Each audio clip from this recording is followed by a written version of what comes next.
Okay, y'all, back for part 8. So, he's confessed everything to me. I have decided to stay and trust God in this moment because I sure as hell do not trust Gerald. And I'm like, what are we gonna do? I wanted him to lead in this aspect. I did not want to force him to go to church or do anything like that. In fact, I told God, I said, okay, God, I trust you. You're going to have to make him change. You're going to have to make him lead me. You're going to have to make him go to church. I'm not doing this. Like, I'm not forcing anybody to be anything that they don't want to be. I want his connection with you to be genuine and authentic, and I will absolutely pray for it every single day. And I will trust you because you have told me this is the beginning, and I believe you. So I am trusting. Now, that does not mean that I was not in pain, that I was not hurting, that I could not get the scenario out of my head. I thought about it over and over and over and over. And I even questioned my own sanity.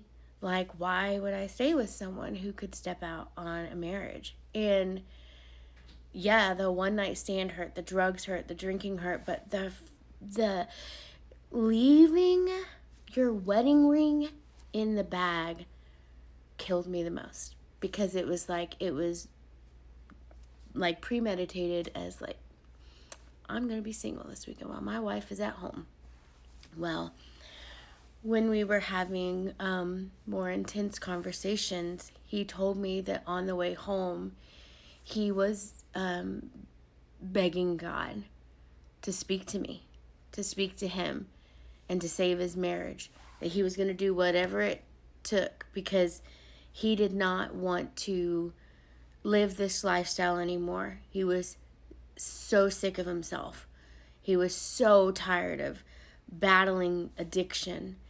And he said that on the way home, in between San Antonio and Waco, I think it was around Hutto. I'm not sure. No, it wasn't Hutto. Anyways, it really doesn't matter. In between San Antonio and Waco, he at one point grabbed his steering wheel really tight, accelerated, and was fixing to drive off a bridge. And he had felt God tell him, like, your marriage is just beginning. So it's really cool because we had the same message given to us by the same loving God on the same day. And we both had the thoughts of driving off a bridge. So God really will meet you in your lowest points. And Gerald, from that day, and it's only through the grace of God, has never touched another drug or a drop of alcohol since. We have both been sober. I went sober with him, obviously, since December of 2004. So this year in December will be 20 years of sobriety for both of us. He did that without rehab. That is not normal. Can God do it? Yes, because he did. That does not mean if you're struggling with addiction that God's going to do it. Sometimes you have to actively do the work. Now, don't get me wrong. We still had to actively do the work. It just wasn't in a rehab program or anything like that. Honestly, I wish that we had had mentors. I wish that we had gone to people. I wish that we had a community. We didn't. We did it literally all on our own and solely relied on God. We lost friendships. Many people thought we were, being like we're too good for people, but I don't really think they knew the pain that we were in. And I still mourn some of those friendships, and I still pray for those people that they have found God and that they maybe look back on me and Gerald and understand now why we had to do the things that we did, and cut back on really solid friends. And it was not because of them, like at all. All of them were such incredible people. The only person that wasn't was Travis, okay? Let's get that. Like Travis, I hope he finds the Lord. He still has not, from the last that I've heard, and he thinks we are sellouts or whatever. I don't really know. Who cares? Who really cares what he thinks? But I do want him to find Jesus, and I hope he changes his heart. But I am really sad about the friendships that we lost. Now, we're not like completely no friends. I mean, we keep up on like Facebook and stuff, but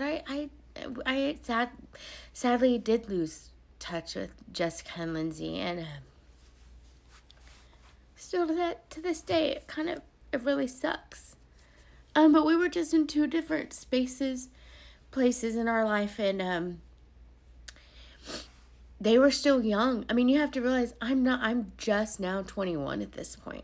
They're still in their prime and partying, and I'm dealing with very heavy marital stuff that none of my friends understood because no one was married and no one was going through what I was going through. I couldn't even like describe it.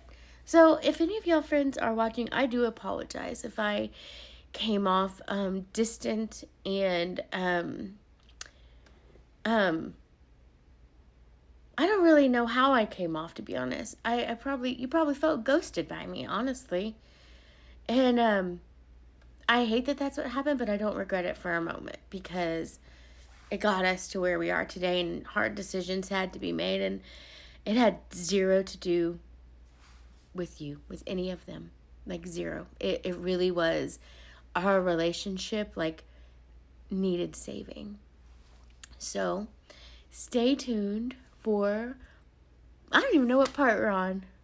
9 maybe? Y'all, our story gets so good, and it is ups and downs and ups and downs, but God has showed up like every single time. So, all right, I will share part 8 or 9 soon. I don't know what part I'm on. I'll have to look at the last video to see where I'm at.